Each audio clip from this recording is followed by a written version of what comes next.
All right, back with another video. Should be a quick one. I had somebody drop off a board, a Space Invaders Deluxe board, with some audio issues. Put it in my cabinet, and this is what we're getting here. Let's coin up. Push only one player button. Preset mode.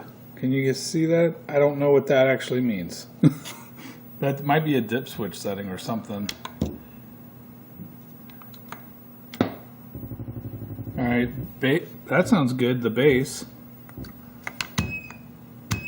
That's not right, the fire is not correct. And we don't have explosion sound. So the fire is the wrong tone, no explosion. Let's see if we can get an Invader out. Dang it. With one hand here. I think the Invader comes out, or the spaceship, I mean. There we go. Alright. After you shoot so many of the Invaders, I mean. So, seems like all the sounds are working except for shot and explosion. So the good news is I've actually fixed a couple of Space Invaders boards in the past, including mine, Space Invaders Deluxe. I mean, this is mine right here with the braze kit in it, and I thought I had some memory issues, but I guess not. Yeah, I had some issues here because I had replaced a chip down this way. I definitely had some audio issues because I replaced some of the. I know it's hard to see right here. I replaced some of these amps, I guess, LM3900s. And did I replace a timer or something else? Anyway, I have a little bit of experience with them. And I have also just finished, I had made a video about making this adapter, and I just had the power section done. And I went ahead and fixed it so I could actually hook up everything, including video and controls and stuff.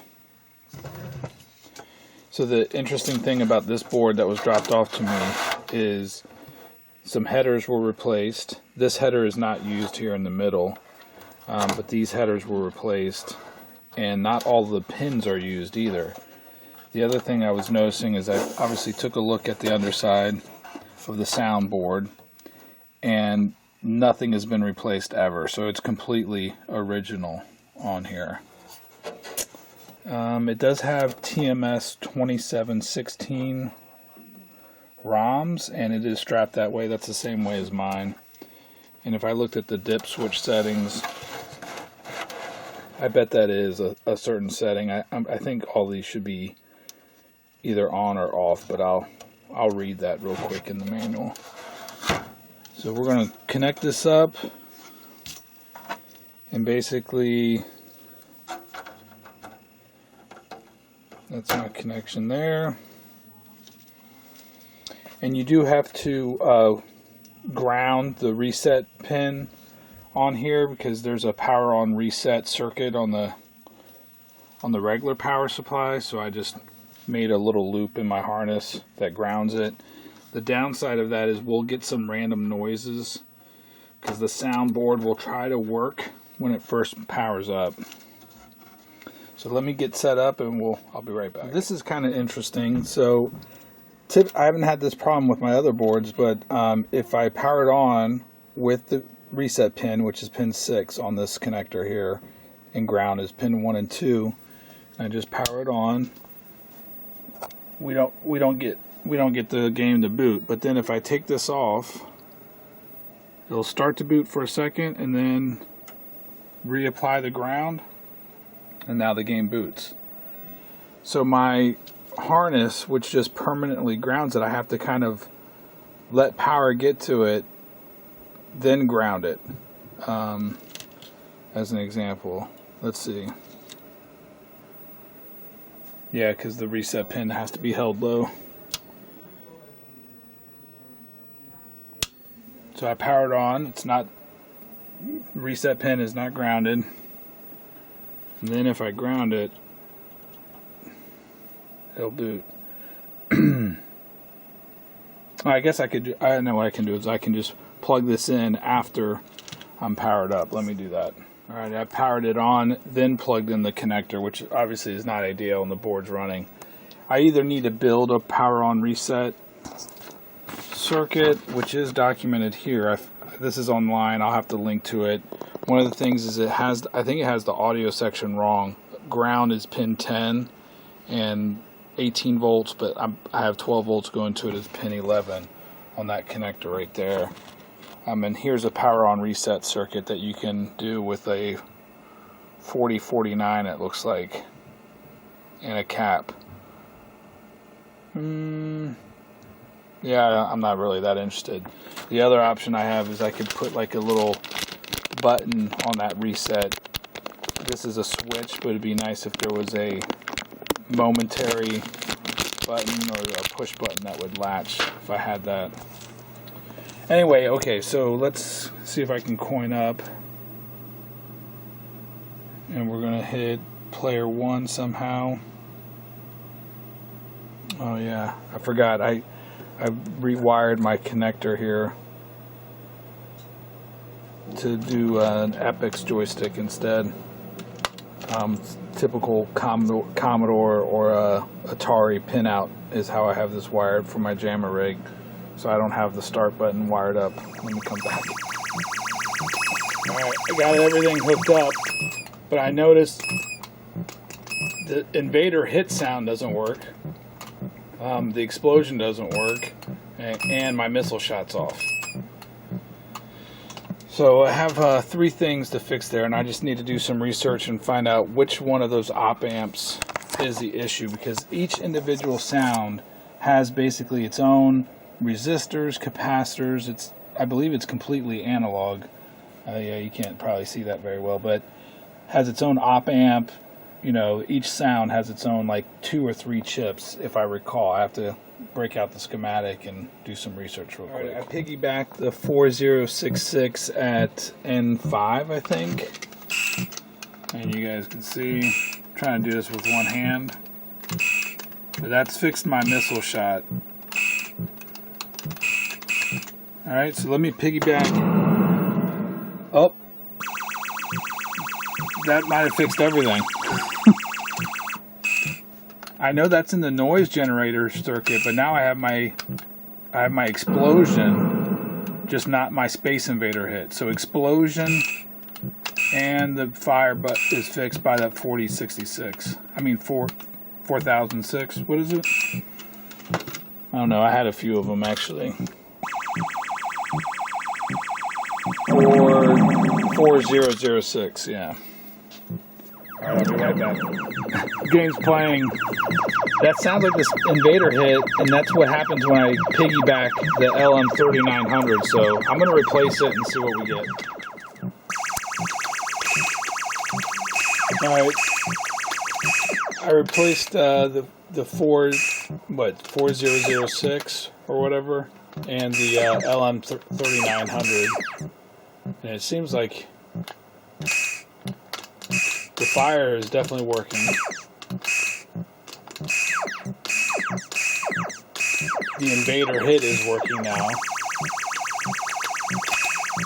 Oh damn, missed it. Let me see if and my explosion's working. If one of these guys will hit me.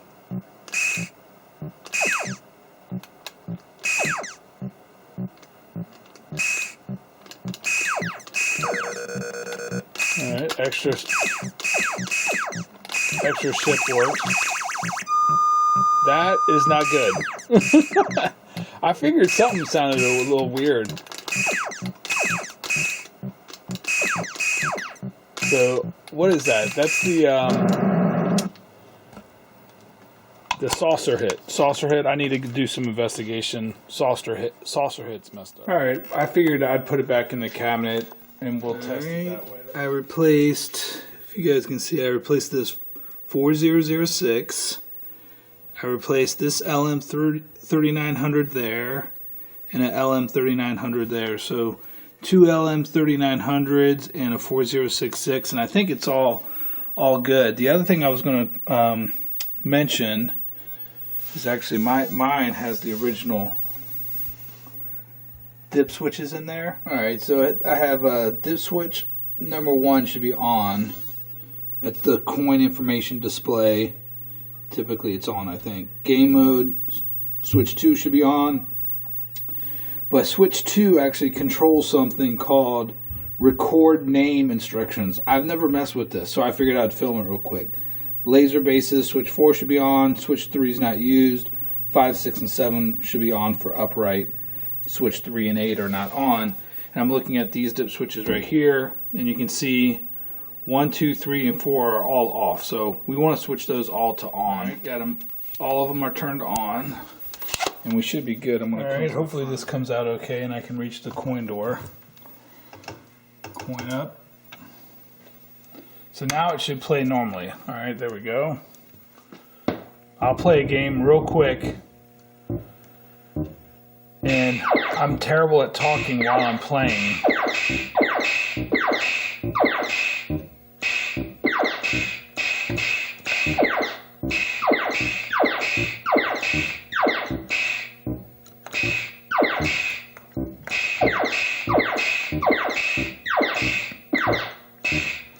So if you want to go for the big bonus, you want to leave the first row. There we go. To last. There we go. That obviously sounds much better.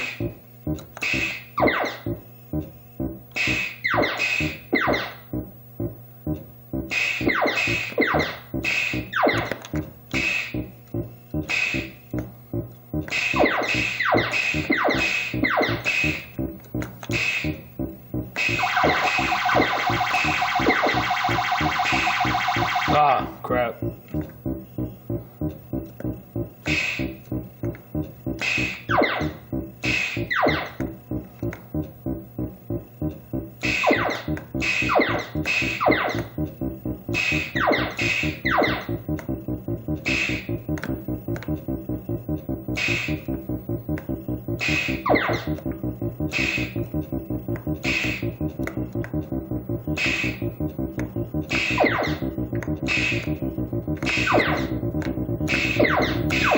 There we go. Bonus 1,000 points if you play that way. But I think the sounds... Now that part sounds a little bit different on mine, I think. I'm going to have to go back and check that, because when you get the little Martian flying up or the Invader flying up, I'm not sure about that. Why does it say that I have 4? Oh, I got an extra base, that's why. Alright, so all the sounds are working. I'm going to let it end, and then I'm going to come back into the high score name set mode by switching dip switch 2 to on. I'll enter into that mode. Right, dip switch 2 is on, and so now you have to coin up, and then you press the player 1 button.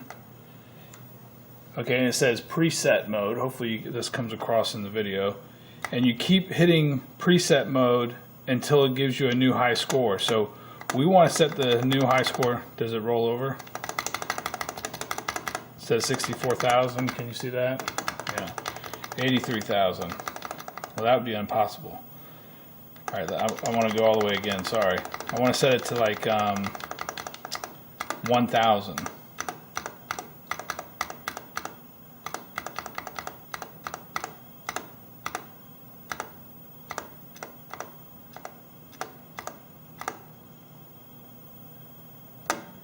All right, 2,000, whatever. Then you hit the fire. No, then what do you do? Player 2 button?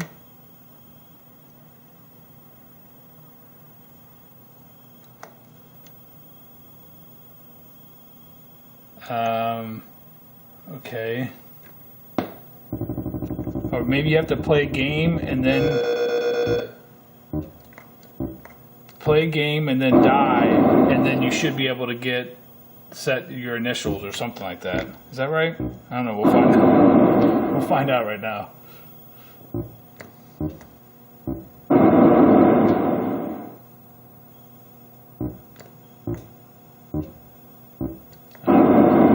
why I have 4 credits. Game over. I did something wrong. Alright, actually what you're supposed to do is you press player 1 start, and then you need to get to a high score that's higher than the one that was set. Then you hit the fire button. And it does say we have 3. It gave us, oh, I don't know why did it give us an immediate extra guy. That's weird.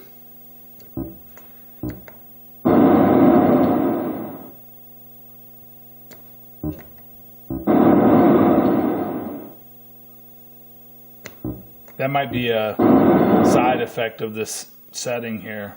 It says game over. All right, now we get to set our initials.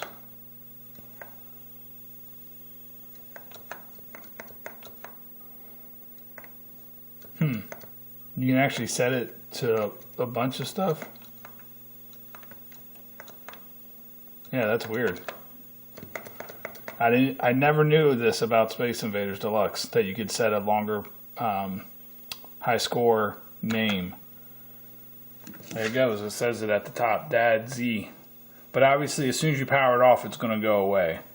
And then what you're supposed to do is go back and turn player 2 off.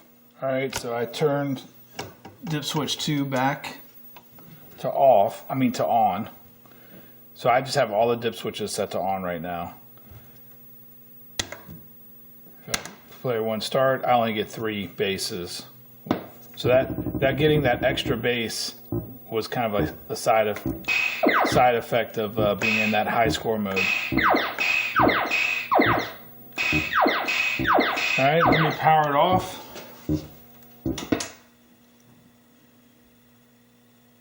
Power it back on. And the high score should be cleared.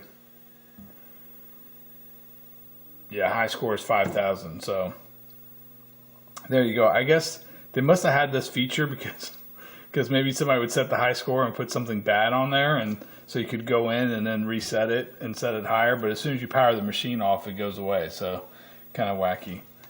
All right, that's it. Fixed Space Invaders. Space Invader sound. Should be a quick video, hopefully. I didn't do a lot of troubleshooting. I just, I think it's BrentRadio.com or something. I'll link to it. I just shotgunned the chips and looked at the schematic. And, you know, I didn't bother probing around. If you were going to probe around, you need something that sets the sound constantly, like a Brazington kit. The Brazington Deluxe, Brazington multi-game has a way for you to basically just keep playing the Invader sound or just keep playing the saucer hit sound. There might be a way to do that manually. I'm not sure. So maybe in the future I'll do a better troubleshooting job than just shotgunning. That's it. Space Invaders Deluxe. Cheers.